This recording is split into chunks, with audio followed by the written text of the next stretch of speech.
त्यसका लागि म यही सदनबाट सम्मान्य सभामुख महोदय तत्कालीन समयमा लोड सेडिङ अन्त गरेको श्रेय भारतलाई जानुपर्छ र त्यतिखेर दुईटा प्रधानमन्त्रीज्यूहरू नेपालका प्रधान खास गरेर विद्युत प्राधिकरणको सन्दर्भमा एमडीले किन 0 नम्बर पाए भन्ने प्रश्न अलि बढी उठेको देखियो। यसमा खास गरेर नेपाल सरकारले नियुक्ति गर्दै गर्दा उहाँको नियुक्ति चाहिँ 2078 4/27 साउन 27 गते भएको रहेछ। नियुक्ति गर्दाखेरि नै के भनिएको रहेछ त भन्दा कार्य सम्पादन मूल्याङ्कन गर्ने, हरेक वर्ष कार्य सम्पादन मूल्याङ्कन गर्ने, त्यसका आधारमा पुरस्कृत गर्ने कि उहाँको निष्कासन गर्ने भन्ने विषय उल्लेख भएको रहेछ। यो अलिकति म व्यवहार पनि सुनाउन चाहन्छु। तपाईको कार्य विवरण, आवधिक कार्य योजना, कार्य सम्पादन मूल्याङ्कनका आधार, सेवा शर्त र कार्य सम्पादन आधारित प्रोत्साहन सुविधा लगायत व्यवस्था राखी यस मन्त्रालय र तपाईबीच कार्य सम्पादन सम्झौताद्वारा व्यवस्थित हुनेछ। तपाईँ र यस मन्त्रालय बीच हुने कार्य सम्पादन सम्झौता यस नियुक्तिको अभिन्न अङ्ग हुनेछ तथा कार्य सम्पादन सम्झौता अनुगमन यस मन्त्रालयबाट हुनेछ भन्ने मन्त्री परिषदको निर्णय छ। कार्य सम्पादनमा त्यही अन्तर्गत मन्त्रालयले कार्य सम्पादन उहाँसँग गरेको छ। उहाँले भदौ मसान्तभित्र आफ्नो कार्य सम्पादनका लागि अनुरोध गर्ने र कार्य सम्पादनको अवस्था हेरेर उहाँलाई नम्बर दिनुपर्ने, त्यो नम्बरका आधारमा उहाँको क्षमता मूल्याङ्कन हुने व्यवस्था रहेछ। यो अहिले गरिया होइन सम्मान्य सभामुख महोदय, यो तत्कालीन अवस्थामा गरिएको व्यवस्था हो र यो भदौमा उहाँले कार्य सम्पादनको लागि अनुरोध गर्नु भएन, मूल्याङ्कन हुने कुरै भएन। भदौ व्यतीत भइसकेपछि असोजमा उहाँलाई स्मरण गराइयो लिखित, तपाईले कार्य सम्पादन मूल्याङ्कन बुझाउनु भएन, त्यसलाई व्यवस्था गरियो र एकैचोटि पुसमा ल्याएर उहाँले आफैले नम्बर दिएर मेरो चाहिँ 98.99% आएको छ है भनेर मन्त्रालयलाई दिइदिनु भयो। यसको अर्थ के हो भने सम्मान्य सभामुख महोदय, यहाँ धेरै शिक्षक साथीहरू, मित्रहरू, मान्यज्यूहरू हुनुहुन्छ, विद्यार्थी भएर आउनुभएका मान्यज्यूहरू पनि हुनुहुन्छ। विद्यार्थी यदि जाँचमै उपस्थित भएन भने उहाँले कति नम्बर प्राप्त गर्नुहुन्छ मलाई सोध्न मन छ। त्यस कारणले कि मलाई भनिदिनु पर्यो मान्यज्यूहरूले, उहाँ कानुनभन्दा माथि हुनुहुन्छ, उहाँलाई कानुन लाग्दैन भनेर भनिदिनु पर्यो, संविधानमा लेखिदिनु पर्यो। हामीले ल्याएको व्यवस्था त्यस्तो होइन। सबै नागरिकहरू यस संविधान अन्तर्गत, नेपालको कानुन अन्तर्गत रहनेछन्। यो श्री 5 को सरकार, श्री 3हरू चाहिँ कानुनभन्दा माथि भएको हामीले भोगेका थियौँ, सुनेका थियौँ, पढेका थियौँ। तर यो व्यवस्थामा त्यस्तो होइन। त्यसो भएको कारणले कानुनको परिपालना गर्ने सबै जिम्मेवार पदमा रहने या नरहने सबैको दायित्व हो। त्यस कारणले उहाँले 0 नम्बर पाउनु भएको व्यवहार म निवेदन गर्न चाहन्छु। उहाँ उपस्थितै हुनु भएन, टेर्दै टेर्नु भएन, सुन्दै सुन्नु भएन, चिन्दै चिन्नु भएन। त्यसो भएका कारणले यो मान्यज्यूहरूले पटक पटक उठाइरहनु भएको विषय, एउटा विषय त्यो जस्तो लाग्छ, सम्मानित सदनमा मान्यज्यूहरूले कुरा राखिसकेपछि हाम्रो दायित्व हुन्छ यसलाई प्रश्न पार्ने, के भएको हो भनेर सम्मानित सदनलाई जानकारी दिने। अर्को विषय नाफामा गएको विद्युत प्राधिकरण, नाफामा पुर्याएको एमडी किन हटाउन लागेको, या अर्थात् यसरी उहाँलाई किन पटक पटक क्वेसन सोध्नु पर्यो? उहाँले त जे गरे नि हुन्छ नि भन्ने आशयले राम्रो काम गर्नुभएको छ, उत्कृष्ट गर्नुभएको छ, विद्युत प्राधिकरण नाफै नाफा छ भन्ने विषय छ। मलाई पनि पहिले सुन्दाखेरि त्यस्तै लाग्थ्यो सम्मान्य सभामुख महोदय। नाफा के रहेछ त, कति रहेछ त, कसरी नाफा भएको रहेछ भनेर जान्न मन लाग्यो मन्त्रालयलाई।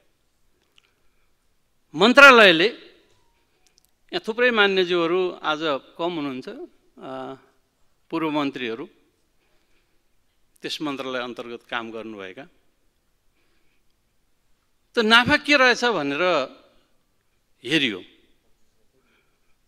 एउटा नाफा 22 अर्ब व्यापारीहरूले तिर्नुपर्ने पैसा तिरेका छैनन् भनेर त्यो नाफा बाँधिएको रहेछ। त्यसको राजस्व पनि तिरिया छ। अब जुन उठ्दै उठ्या छैन, आजसम्म यकिन हुन सकेका छैन कति नाफा हो, के नाफा हो, कति उठ्नुपर्ने हो, विवादित विषय छ। यो सम्मानित लेखा समितिमा पनि छलफलको विषय छ। हामीले पनि धेरै मेहनत गर्यौँ यसमा। यस सन्दर्भमा आम्दानी हुन्छ कि हुँदैन भन्ने विषय नाफा मानेर राजस्व तिर्न पाइन्छ कि पाइँदैन, यो मान्यज्यूहरूले भनिदिनु भए हुन्छ। यदि पाइन्छ भने यो आर्थिक लेखामा ज्ञान राख्ने मान्यज्यूहरूले अलि बढी जान्नुहुन्छ। त्यो के अपराध होइन? अनि के गर्न खोजियो बोर्डमा भने प्राधिकरण नाफामा छ, यसको प्रति सेयर चाहिँ 100 रुपियाँको सेयरलाई 300 मा बिक्री गर्न पर्छ भनेर प्रस्ताव ल्याइयो।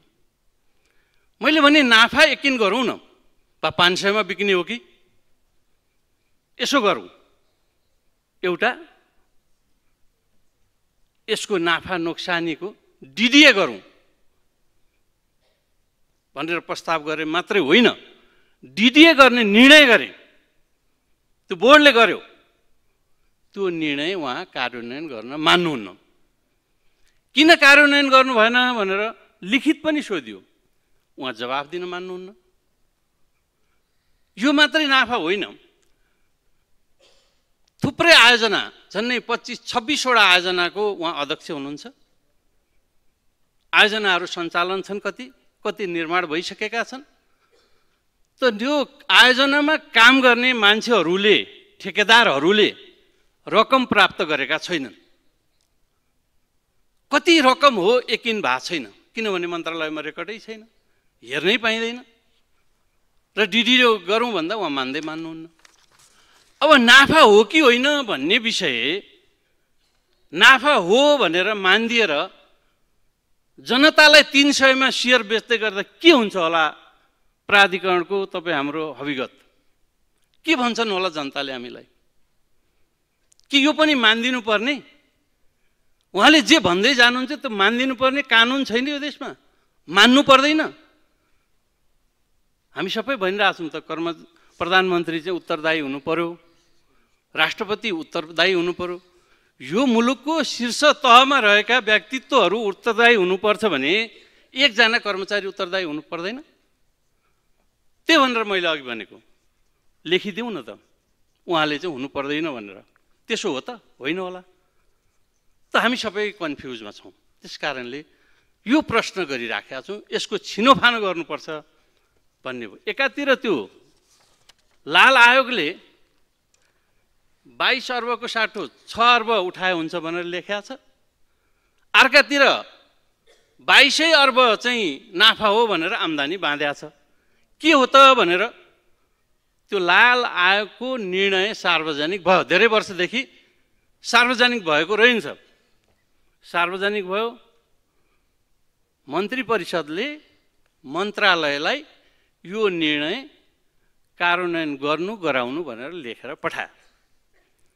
कार्यान्वयन गराउनु भनिसकेपछि मन्त्रालयको दायित्व बन्यो र त्यो दायित्व अन्तर्गत मन्त्रालयले डाक्टर अरविन्द्र मिश्रको 3 सदस्यीय कमिटी, सायद धेरैले जान्नुहुन्छ होला डाक्टर अरविन्द्र मिश्र कति स्वच्छ कति निष्पक्ष काम गर्ने व्यक्तित्व हो भनेर, त्यस्तो व्यक्तित्वको कमिटी गठन गरियो, मन्त्रालयले गर्यो र उहाँलाई आवश्यक डकुमेन्ट उपलब्ध गराइदिनुहोस्। यो तपाईलाई पनि सहयोग हुन्छ, किन तपाईँ पनि व्यवसायबाट पैसा उठाउनु पर्नेछ भन्नुभएको छ, आम्दानी जोड्नु भएको छ, 22 अर्बभन्दा बढी उठ्यो भने त झन् राम्रो भयो नि, यसलाई सहयोग गर्नुहोस् भनियो। लिखित भनियो, 9 पटकसम्म यस्ता विभिन्न प्रकारका लिखित अनुरोध गरियो। सुन्नुहुन्न, मान्नुहुन्न, यसलाई अर्को अर्थमा भन्यो भने टेर्नुहुन्न त पर्दैन। सरकारको अनुरोधलाई टेर्नु हुँदैन, पर्दैन, मान्नुहुन्न त डिडिए हुन सकेको छैन। त्यो कमिटीलाई केही पनि दिनुभएको छैन। आज 3.5 महिना बढी भयो कमिटी गठन भएको। यसरी चल्ला त मुलुक, सरकार यसरी नै चल्ला। यसका नाममा विभिन्न आरोप प्रत्यारोप सुन्छु मैले, त्यस्तो होइन।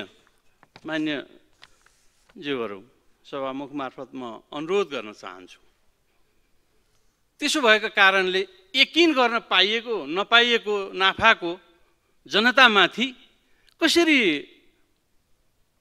त्यो 300 मा सेयर बेचेर त्यो बोझ बिसाउन सकिन्छ र? त्यसो भएका कारणले हामी आज यस अवस्थामा आइपुगेका हौँ। मलाई के लाग्थ्यो भने धेरै समय प्रतिपक्षीय प्रमुख दलका नेताहरूले यो मन्त्रालय सम्हाल्नु भएको कारणले उहाँहरू बढी जानकार हुनुहुन्छ, उहाँहरूले बढी सहयोग गर्नु होला भन्ने मैले अपेक्षा पनि राखेका थिएँ। मैले संवाद पनि गरेको छु उहाँहरूसँग।